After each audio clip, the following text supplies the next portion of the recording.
Welcome to the Seat 14 podcast, a different perspective on college basketball told by those who lived it. Join us as we bring you insider views, analysis, breakdowns, and predictions from one of the most storied programs in the country, from someone who saw it all from the end of the bench, the 14th seat. In association with the Field of 68 and alongside producer Jordan Barber, I'm your host, Todd Lanter, and this is Seat 14.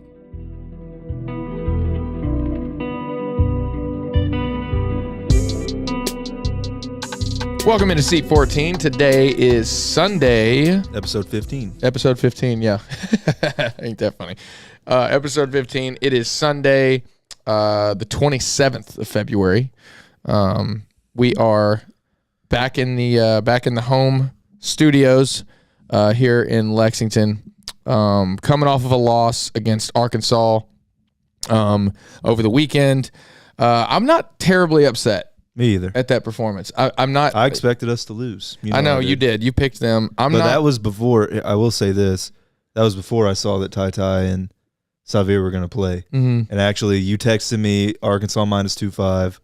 I looked and saw they were going to play, and I actually went and put 5 on the Kentucky money line, which now I wish I would have bet the spread. Yeah. Because Notae had one of the best covers of all time. Yeah. That's got to be on worse. That's got to be on SVP's. Yeah, I bet beats, it was. Right? I bet it's up there. That was a good one. So We've yeah, had 2 of those this year. we have, and Oscar's was exactly, real bad. that's what I'm talking about. Yeah, Oscar's was real bad. So yeah, obviously I don't like to lose. I once again hate the phrase bad loss or good loss. Not a fan. I don't know if for some reason, I'm a big proponent of good loss, and for some reason I'm not feeling good loss about this, but I feel less bad about this loss than I felt about any loss this year. It's a lot of gibberish to me. Dude, okay. You are literally king of gibberish. That's true. I do think though that Arkansas is much better than they've been given credit for, and now they're starting to recognize it. I mean, they've won 13 out of 14, 13 out of the last 14 or something. We were pretty hot too. And even the one that they lost in conference was a close one. Went down to the wire, and I just, I'm not as upset as I thought I would be with a hobbled, point guard situation in both Notae and Xavier. I didn't think they were going to play, like you said. It was a last minute decision to play them. Neither of them started, but they did play a significant portion of the game. They didn't look. Yeah, he got them in quick. Yeah, as soon as he realized that Davion and Kellen weren't doing the best. Well, they didn't look too slow or anything, but like there was one play in particular where I remember there was a scramble for a loose ball last minute of the game, and Notae just kind of stood out at the 3-point line, like just out of the frustrating. play. I don't remember that, but I'll show it to you. And I just remember I literally pointed at the screen and I was like that's the game right there. And it could have been a less skilled person on the floor in that position that would have gone and fought for that ball. And I'm not putting that on him or saying he was, wasn't playing aggressive or anything like that, but he's probably a little bit concerned about his ankle, and there's probably a little tenderness that comes with that, and trying to bounce back from an injury like that after twisting it twice, and it's a load bearing, joint. You're welcome for that term, by the way. Yeah, I forgot you used that. But if it's severe and you're talking about a wrist, obviously, that's concerning too. But if you're cleared medically, you can pretty much kind of decide how much to push it. With an ankle, if you have to, you could be 80, 90%, but if you have to call on that last 10 or 20%, it can be dangerous if that ligament's a little loose or if, there's a little too much stiffness going on, trying to recover from that. So I think it took them both a little minute to get settled in. That could also, you could say that was the game, how they both started off so rocky, and then once they were in the groove, it felt like this team again. Felt like they were firing on all cylinders the way they used to be.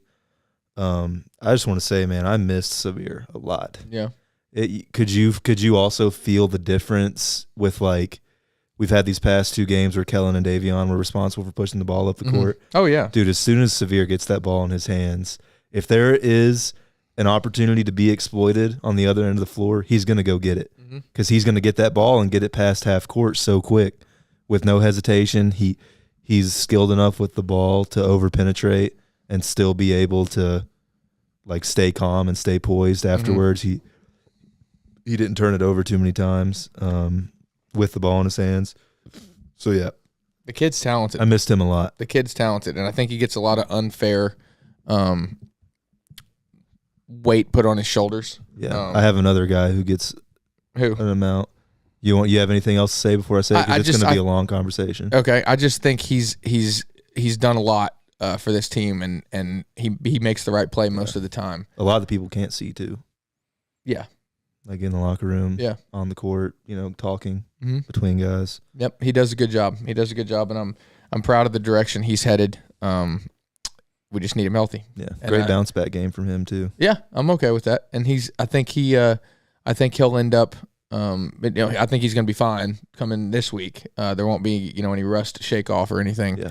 And he'll step back. And the last time that he got questioned about his ability to perform, he came out and put on the best game of the season. Who was that against? He had like 25, right? I can't remember who it was against. Yeah, I'd look, but my phone's recording this. Yeah. Do you think it was the right call? As I looked back on it, I thought it actually was. I kind of preferred that Cal got them both in now, because when you look at it, we've got Florida and Ole Miss before the SEC tournament, so I kind of like that they got some run against some top-tier competition before the SEC tournament starts. Where do you stand on it? I don't mind him playing them if they were 100%. I think the concern for me is that, we didn't win. So did it really matter? Did it matter? Yeah. And had we, it's a silly thing to say though, because had we won, I'd say, yeah, they helped us win a ball game, but we didn't. And, that extra couple days and, less mileage on those sore joints is that going to be more beneficial for for them, their healing process going into the tournament? I even said during the pregame show that I didn't mind if they didn't play until the SEC tournament, if they just sat. Really? Because I couldn't feel. I don't like the idea of somebody sitting out for 3 weeks in a row. Right? That was an unbelievable play from Malik Monk. We might need to clip that and throw that in this episode. Shouts out Leak. But I can't. Second best player on the Lakers. Jeez. I can't, I kind of lost my train of thought there. I can't get behind sitting a guy for 3 weeks and then throwing him into playoff basketball, right? But we don't need him for these last 2 games. Yeah, I saw it. And it's a heads up play by Rook. We don't need them for these last 2 games to win. We shouldn't, at least. And that's an extra 10 days of rest to get them healthy. And I think you can control workouts. You can control the temperament and the speed there. It's a quick play for Tata.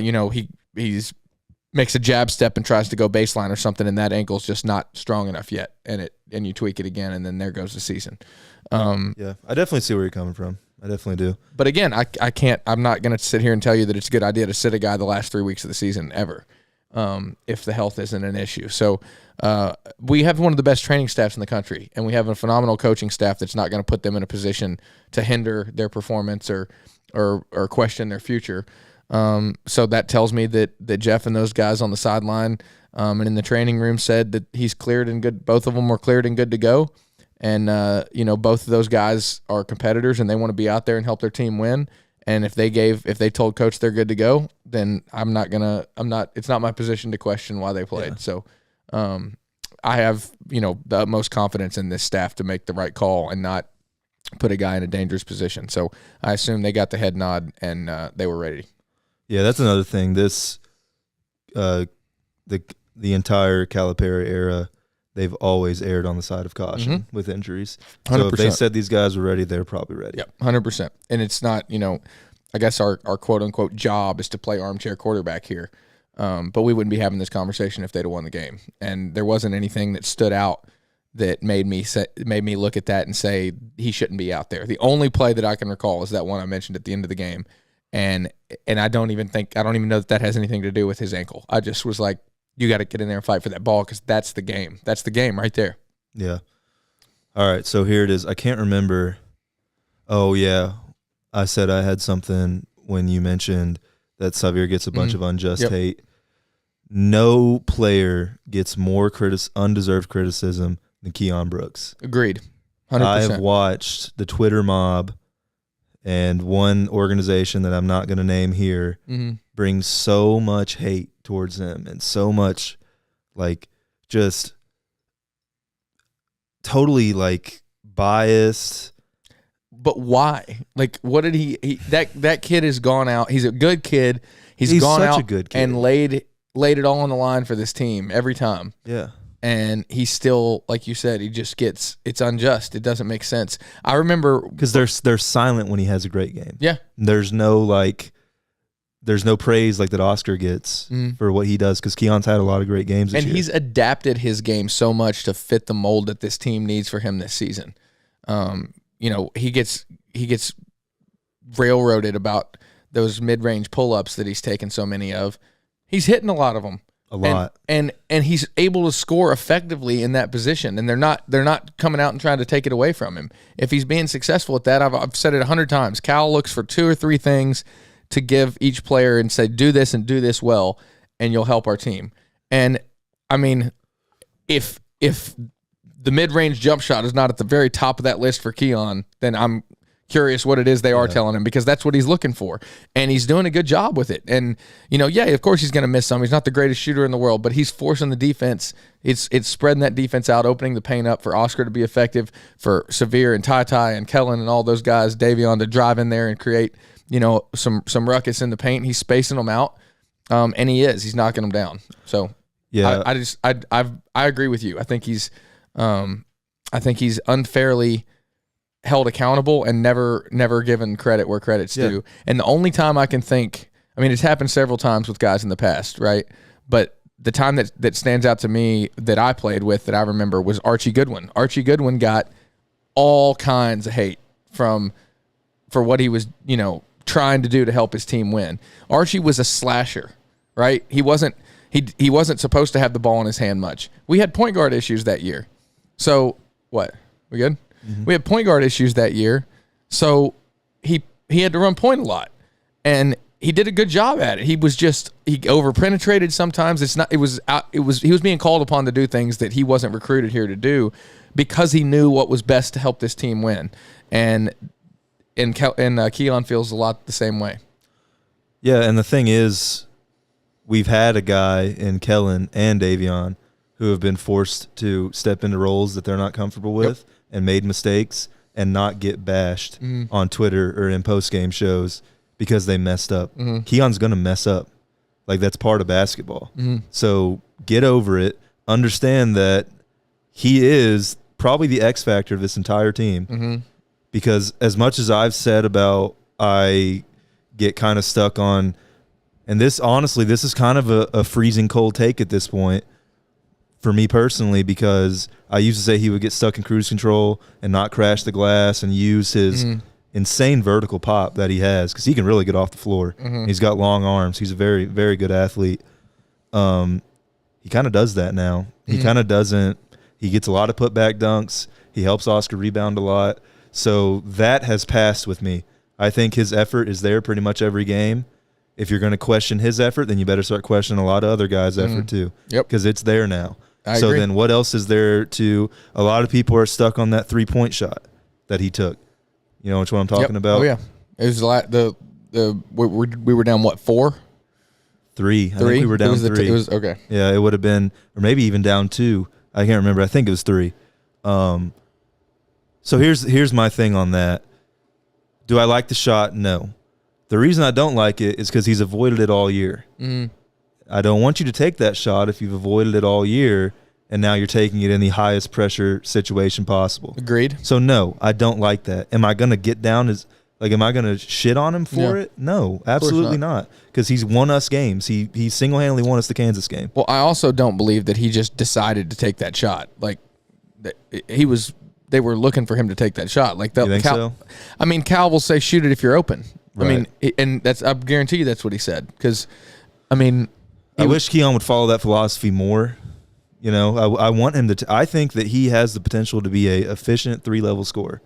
I think so. I want to know your take on this. The way I feel about it is kind of like a philosophy thing for me.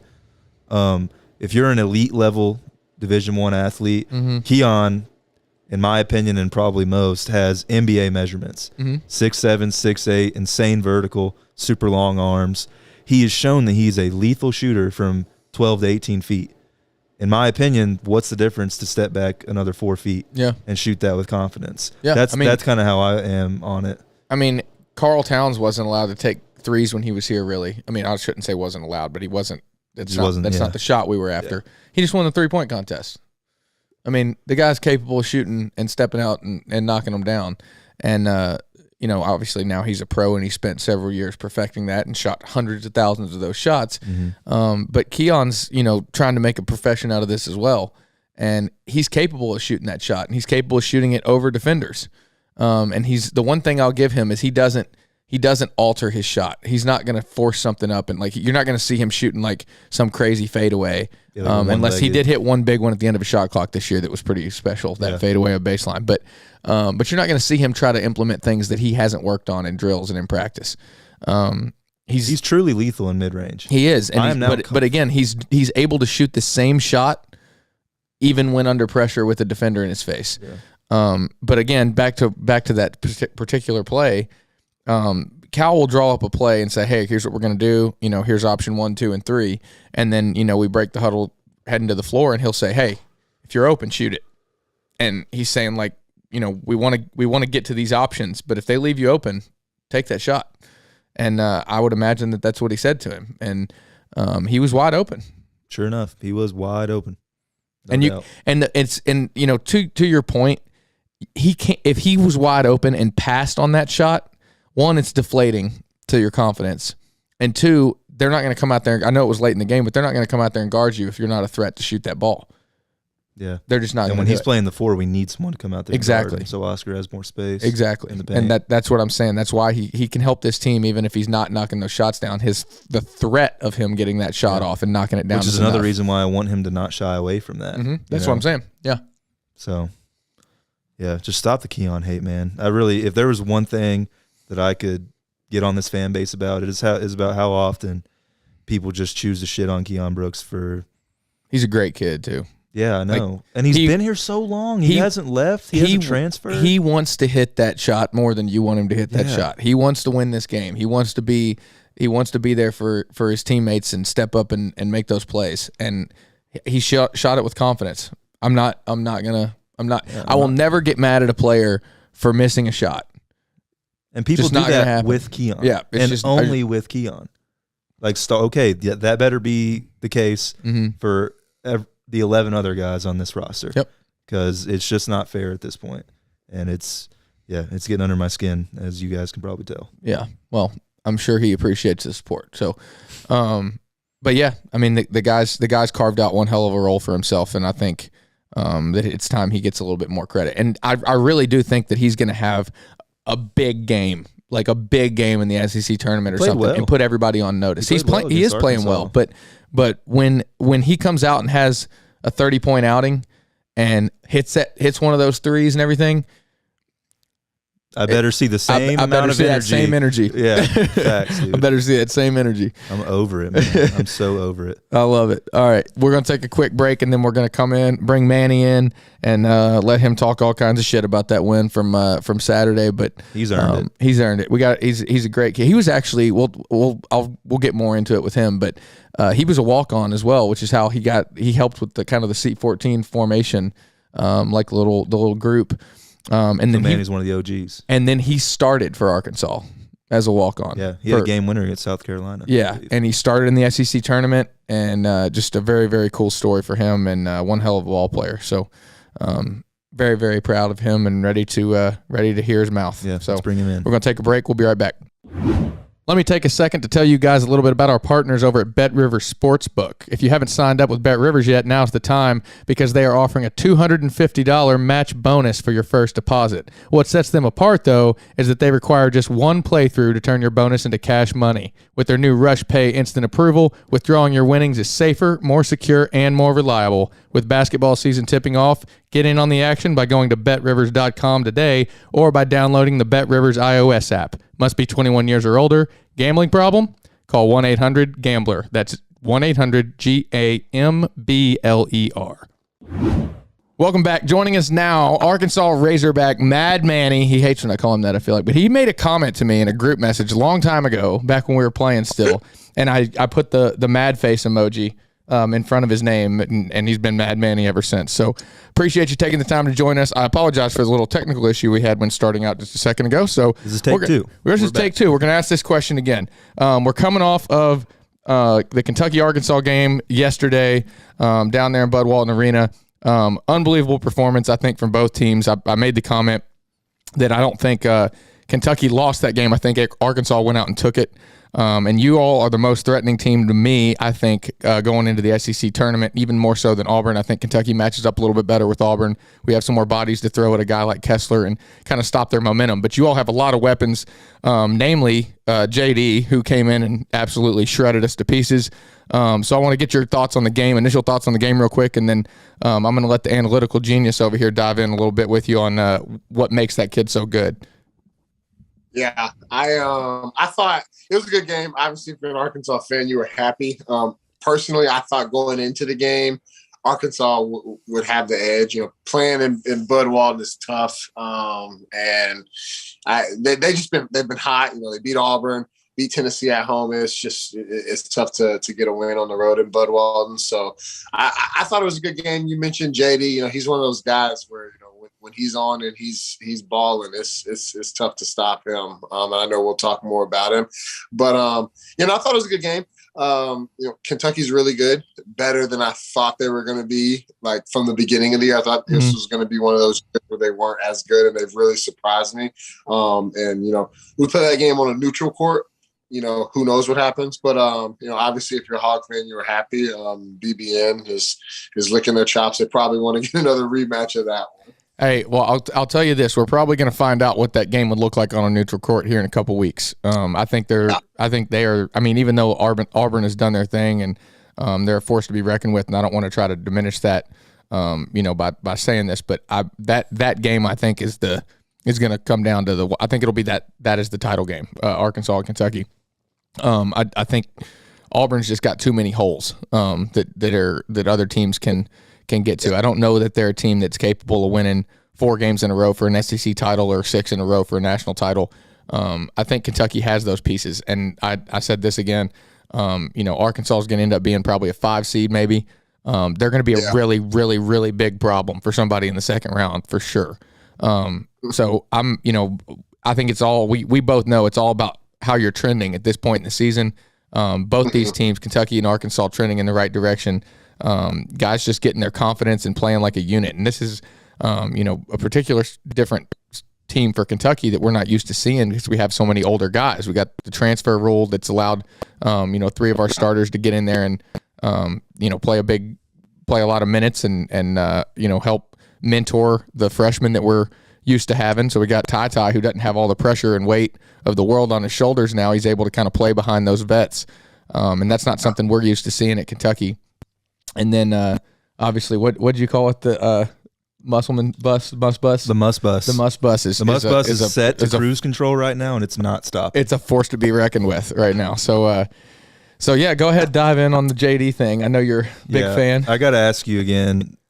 We just went over this, but we had to start recording again. So sorry, but I think we do need to get your take on JD. Yeah. Are you hearing that popping? Yeah. What is that? I don't know. Okay, go ahead. Sorry. Yeah, it is what it is. But I think we need to talk about JD because he really impressed me. It's easy to watch guys like a Ja Morant, you know, who just have these ridiculous physical gifts and are able to exploit them at any moment. With JD, obviously he's still a D1 athlete, you know, physical specimen, all that. But what strikes me most about him is his pacing. I made the comment to you earlier that every time he got in that high screen and roll with Jalen and Oscar, I was just terrified. I knew that he was going to get that switch, and he was just going to trap usually Oscar and Jacob. He killed Jacob. Jacob had no chance on him. I think he scored every time he got switched onto him. He would just kill him. He put him in like a pace jail. Like I like to call it like a no man's land type deal where you're just kind of essentially at his mercy for the entire possession. So what's your analysis of him? What are his strengths? I compare him to like an SGA or a Luka, where you simply just can't speed those guys up. You're waiting for them. And do you see a future for him in the league? Yeah, I mean, definitely his pacing is elite. He doesn't get sped up at all. And he's in the game to score points. That's what he does. And I like the Shea Gilgeous-Alexander comparison, because he's one of those guys, when I saw him in person, I was like, yo, he can flat out play. Like, it doesn't surprise me how good he is in the NBA, because just of the way he can control the pace, and he never gets sped up. Kind of how JD has it. JD, it'll be a little bit tougher for him in the league, obviously, because his size. Yeah. He's not that. How tall is he? He's like 6'2". Yeah, Shea's like 6'6". Yeah. I mean, yeah, he's a different level. But I mean, JD, he's played himself into the conversation this year. He's making a case for SEC Player of the Year, depending on how they finish the year out. He'll have a shot. And it'll just kind of depend on how workouts go and things like that. He'll have to probably be more of a PG at the NBA level, so that'll be a learning curve for him, because he's more of a scorer. But I mean, he's definitely gonna have a shot, in my opinion. Do you like his playmaking? I didn't think he was like a liability if he was to get double teamed. I thought I definitely see a future there where he can come in and be just a primary initiator in all phases. Me personally, yeah, he can do it. He can do it. The thing he'll have to understand is, like, when he's coming in the NBA, he's going to probably have to be more facilitator first, and then go get the 3 second, which, like, his focus on the game is, I'm going to go score, which I don't think he can make the shift. Whatever you got to do to make it to the NBA. But no, I'm with you. I'm not afraid of him making plays, because he can do it. Mm-hmm. Yeah, he's an unbelievable talent. Yeah, he's just a baller. He lulled everybody to sleep. Yeah, he's like that's the kind of phrase I like to use. Like he literally lulls you to sleep. He gets you comfortable. You kind of get, you're like, all right, now I can kind of settle in front of him, and then it's like effortless for him. It's it's nuts for real. Yeah, he's a baller. That kid's certified. And I hadn't seen much of him, honestly, until then. And I mean, I've gone back and watched some now, and this wasn't like an outlier performance from him. The kid can ball. So, really cool to see what he's doing. And like I've said it, several times, I think Musselman's an incredible coach. So let's ask, I know you said, is it appropriate for me to ask about the court storming?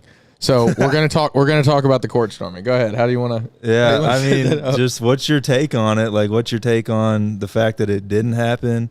Do you think if the game ended up being like a last-second type deal, because as awesome of a game as it was, the last 2 minutes were kind of meh. The final 10 were great, and then the last 2 just kind of maybe did everyone like lose that energy, or just what's your take on it? Like, is court storming okay? Yeah, so I like it. Obviously I don't care about the fines and whatever. School can take care of that.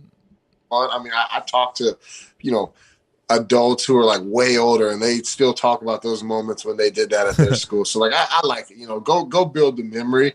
What you don't want to get the rep for is like, okay, you court storm everywhere. Exactly. Like, okay, not expecting to win any of these games. And, Kentucky is a different thing.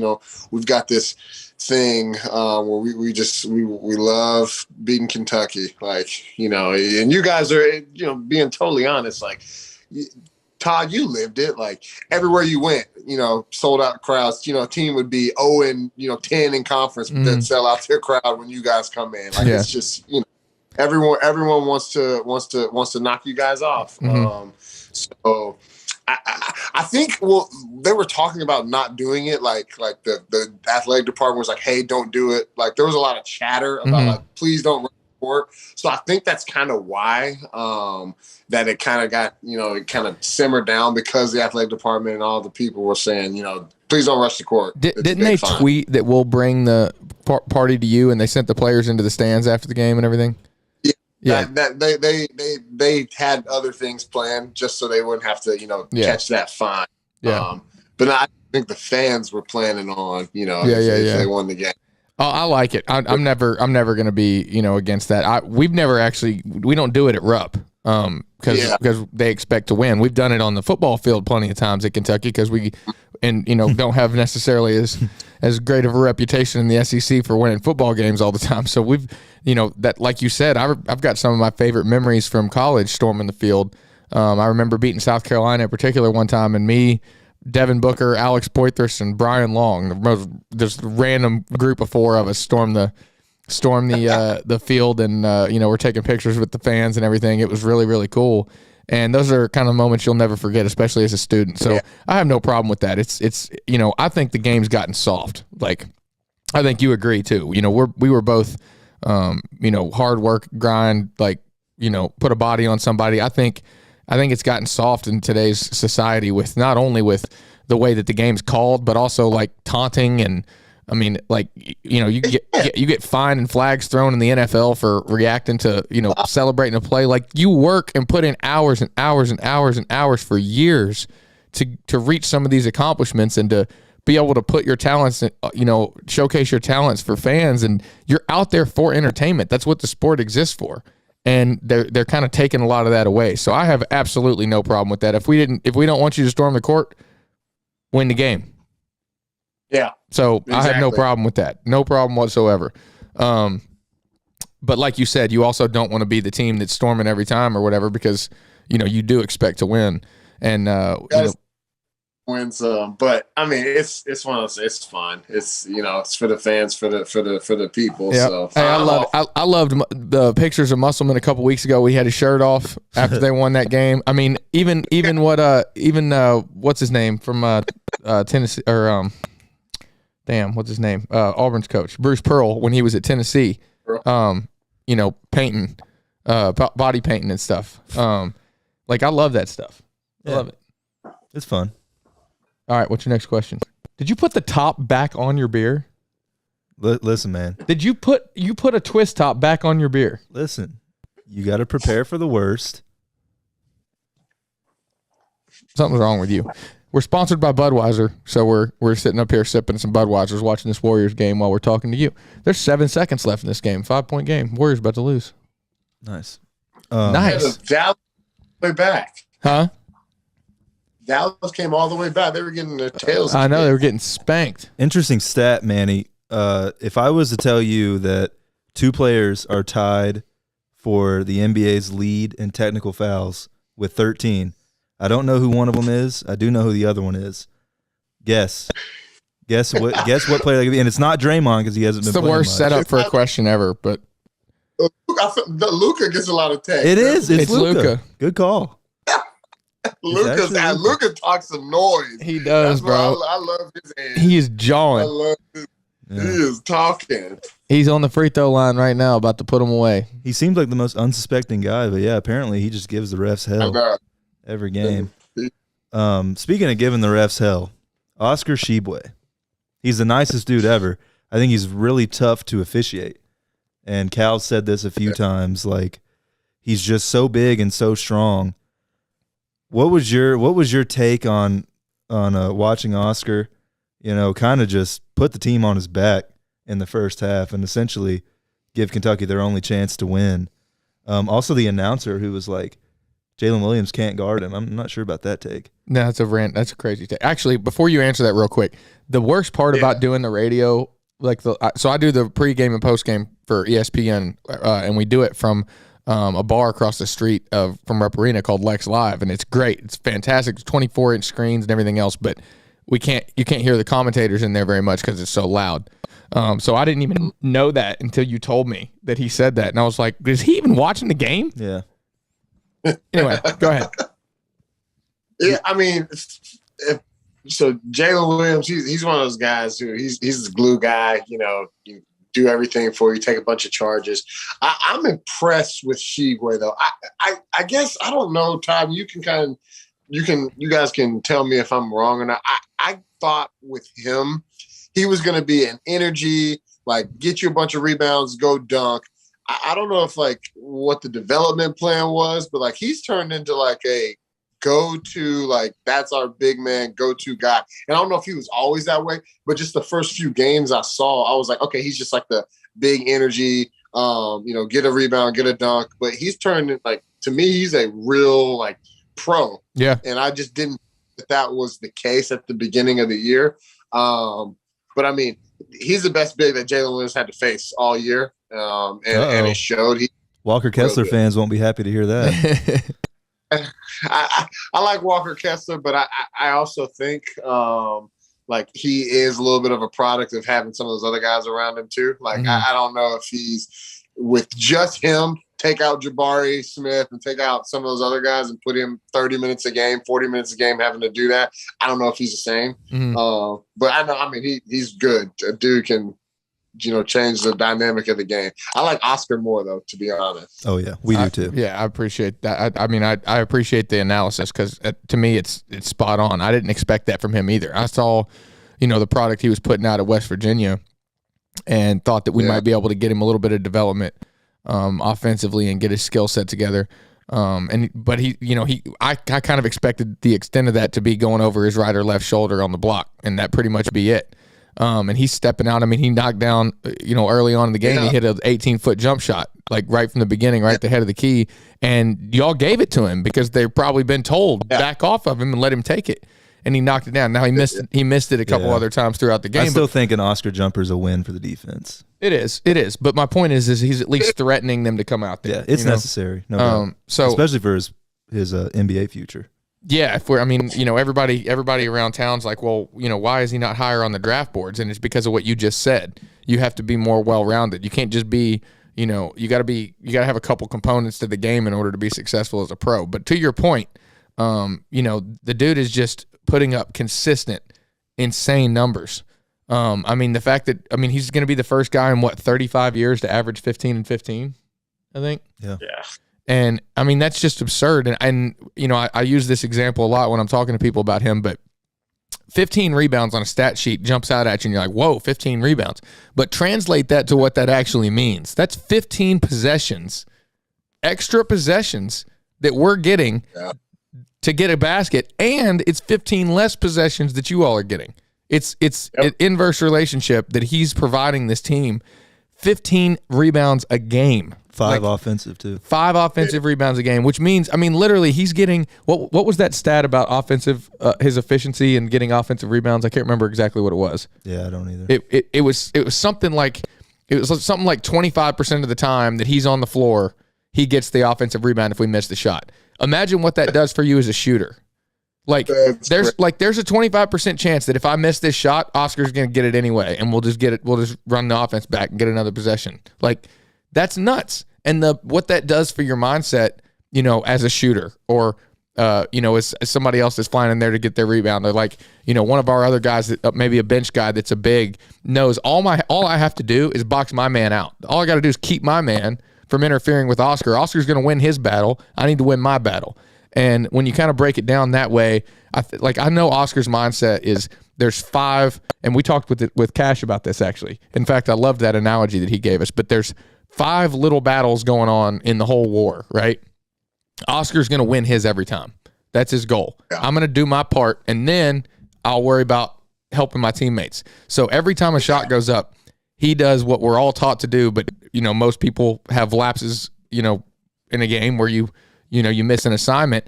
He will hit somebody every single time the ball goes up in the air. And he's always the first one to initiate the contact, and then he goes looking for the ball with both hands, keeps it high, plays strong. Again, will that translate to a professional career? I hope so, but we're hoping he takes one more year to come back and maybe perfect that offense a little bit more and increase that draft stock. I'm gonna start pumping the Oscar lottery pick thing. I'll start getting that out there. I bet you will. Trying to get rid of him. I bet you will. Absolutely. What else? You had one more. You told me you had 3. Yeah. Oh, yeah. All right. So Kellen Grady took 3 shots in this game.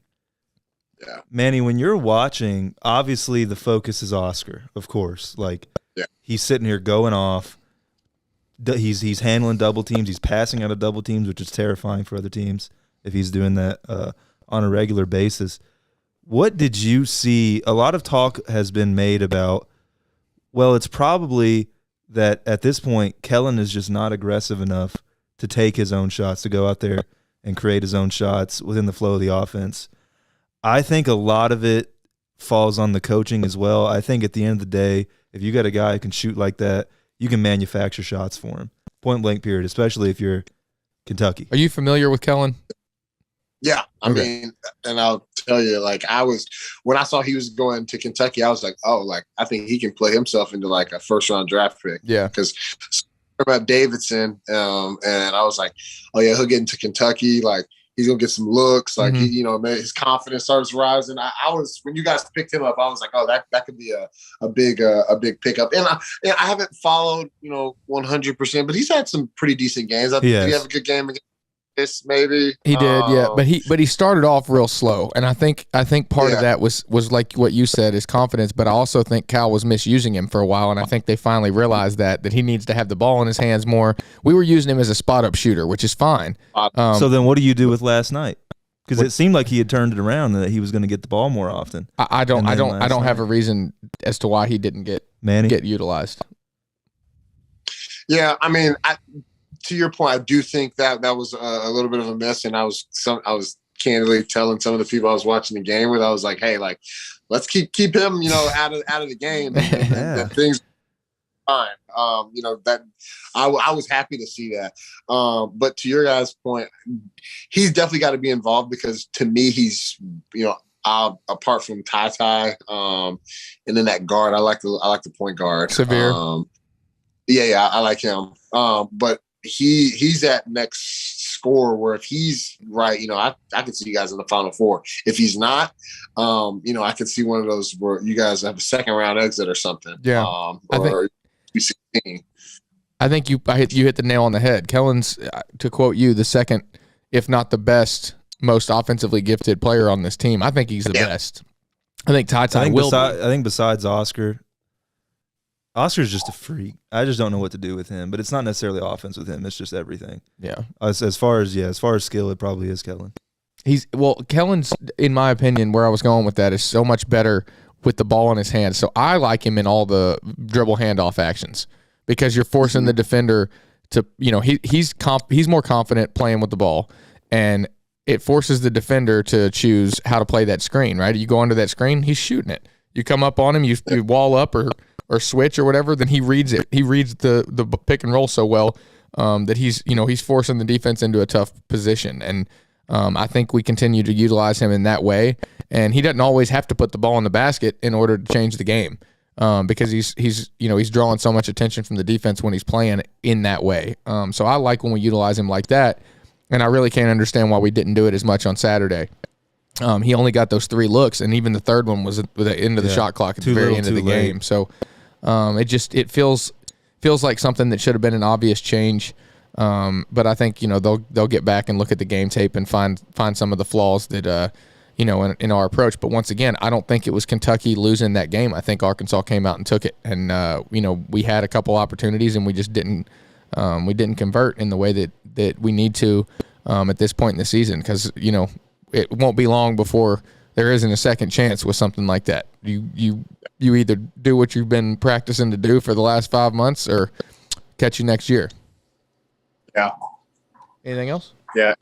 I think, I mean, with the track record of Cal and just the program, like I would put my money on next game, you know, it's going to be, you know, those adjustments will be made, and then Kentucky will be clicking. So I don't foresee anything like that happening. Well, no shot at you, but we hope the same thing. I hope if we do see you again, we're going to do another segment with you after the SEC tournament, and then maybe I'll be the one rubbing it in your face a little bit.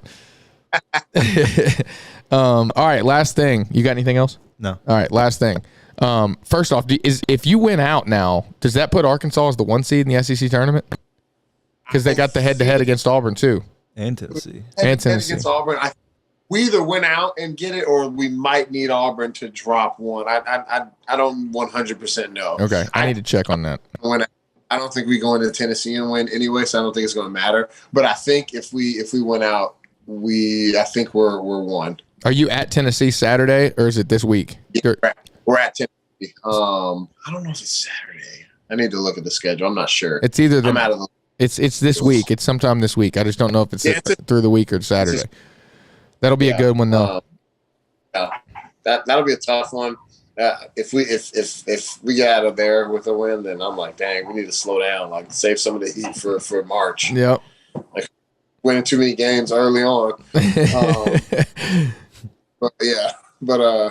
mean, we'll see. I mean, the SEC is good this year. I like it. I like having a few that can shake some things up. It is. I think we're going to represent the conference well when it comes time in March. So we're looking forward to that. It's going to be one hell of an SEC tournament. If you can make it down there, let's link up. Look forward to seeing you. If not, we'll find another time to get together this summer. We got to get the squad back together.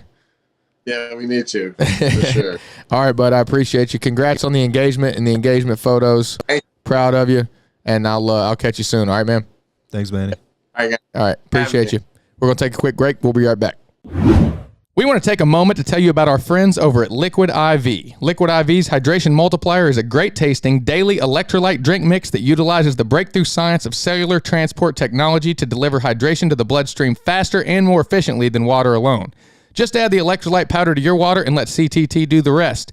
With 3 times the electrolytes of sports drinks, as well as 5 essential vitamins, Liquid IV comes in convenient, travel-friendly, single-serving packets. It is non-GMO with no artificial ingredients and comes in 8 delicious flavors, including lemon lime, pina colada, watermelon, passion fruit, guava, acai berry, apple pie, and my personal favorite, strawberry. So head on over to liquidiv.com. That's liquid-iv.com and plug in code SEAT14 at checkout to enjoy 25% off of your order. Liquid IV, fueling life's adventures. Appreciate you, Manny, for coming on. That was a good time. I actually thought we'd get a little bit more mouth from him. Yeah, he was very reserved. Very humble. Thank you. Very humble. But he's like me. He's a basketball fan. He's obviously, Arkansas is his alma mater, and, he's going to want to see them do well, but the kid's a basketball fan. He watches games. Clearly. He does, and he just wants to see, good stuff. And you're, I know Kellen's a big name to us, but we started talking about Kellen. I don't even think you mentioned his last name, and he, knew coming from Davidson and yada yada yada, and he's just a basketball guy, man. And it's refreshing to talk to somebody that, even though his heart lies with Arkansas, he's able to look at what we're doing and the program we've got and the track record the standard we hold to. And agreed, yeah. But a lot of respect for him and what he's done. And congrats on the engagement, brother. All right, so we're gonna go ahead and hop out of here. But let's go ahead and tease these games this week. We got 2 more. Yep, senior night this Tuesday. 2 more senior night. So that'll be tomorrow when this episode comes out. Yep, senior night is. Did you say the date right at the beginning? I said today's Sunday. You're right. I said it wrong. No. You're right. Exposed. So yeah, we're recording this Sunday. Okay, so Monday, February 28th, 2022. Is that the last day of February? Yeah. Is there 29? 28 days in February? Damn.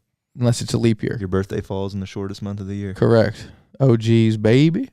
All right. It's debatable. So Tuesday, March 1st, Ole Miss at home, senior night, 7 p.m. tip on ESPN. And then Saturday, March 5th at Florida, 2 o'clock. That's a CBS game. That will be, I love those 2 o'clock Saturday games, especially CBS games. I don't know why. They're just. I hate CBS games. They're long. That's what I hate about them. But I'm saying in the middle of the afternoon, I like that. Like, I like halftime feels like it's 45 minutes and you can catch up on all the other games that are going on. True that. We're going to watch it down at Lex Live and soak up all the college basketball we can before going into March. And then where'd this season go, man? It was quick.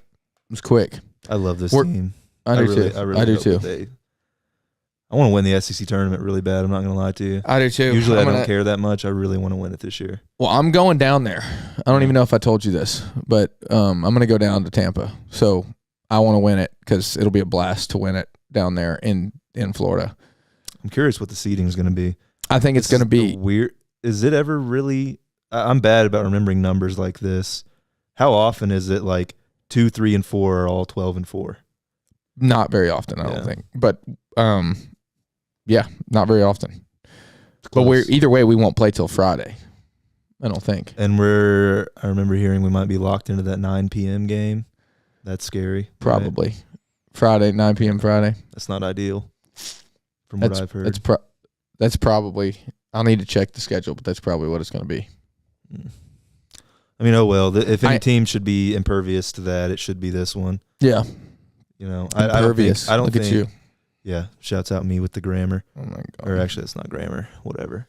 I think Oscar is probably the most environment-proof player that I've ever seen. The consistency is remarkable. I mean, it's insane. I don't even want to say it and jinx it, but he's just not had say it. He's not going to have an off game. He's not had an off game. His game is not predicated on being on or off. Correct. His game's predicated on effort. 100%. 100%. He goes after literally every ball. Yep. He's going to get his. Man, you're right. I love this team. And they're so cohesive. I made this comment the other day, but I'll say it again. When you have a guy like Bryce Hopkins step up and make some big plays, and the first guys to meet him off the bench is Jacob Toppin and Lance Ware and Keon Brooks, and that's the guy who he's fighting for minutes for. I mean, if Bryce Hopkins steps in and starts playing 12 minutes a game, it's coming off those guys' clocks, and they're the first ones to meet him. Yeah. You know, when LSU had to call timeout because Bryce was playing so well, had 9 points straight. Those three are the first ones to meet him off the bench, and that says a lot about this team and being your brother's keeper, and you know, the way that they feel about each other. They want to see everybody succeed. And again, Cal's done a phenomenal job his whole career of teaching kids that a rising tide lifts all boats, and buy into our program, and you know, we'll do this thing together, and it'll help your individual, you know, stock as far as a professional, if the team is successful. And this team has bought in like many in the past. This might be one of his best coaching jobs. I hate to say it because I still think the usage of Kellen Grady is criminally underused, that is, but at the end of the day, man, the culture of this team is truly special. Yeah. Especially with a lot of older guys, you would expect maybe a little more ego issues, you know, like, but it's just been seamless. It's impressive. It really when is. the episode with Cash comes out, we dive in a little bit with the NIL stuff, but I honestly thought that the NIL might cause a little bit of issues in the locker room as far as jealousy and things like that with, you know, who's making money and who's getting the attention and things. And this team, like you said, seems to be immune to that. They're all happy for each other. They're all doing it together, and it shows. Yeah, let's keep it up against Ole Miss. That should be an easy win. Knock on wood. Absolutely. Yeah, that's they're not very good. No. They're not very good. And Oscar really impressed me. Yeah. Against Arkansas. I mean, that was truly that's his defining performance, to be honest. It sucks that it came in a loss, but my God, he was unstoppable. Why do you say his defining performance? Because he was simply unguardable, and there was no threat from anybody else in that whole first half, and it didn't matter. It just didn't matter. He was literally unguardable. He was passing through double teams, making good reads. God, I love that guy. He's doing things that we haven't seen, you know, in 30 years. And it's all effort. It's all just a love for the game and a drive to compete. And it's special. It's really special. All right. That'll do it for us. Sure enough. Yeah. All right. Today's episode of C14 was brought to you, as always, by Bet River Sportsbook in association with Liquid IV Hydration Multiplier, Dwell CBD, and Budweiser King of Beers. For the Field of 68, thank you for listening. I'm Todd Lanner alongside Jordan Barber, and you stay classy, Big Blue Nation. Yeah, sure enough. We out you.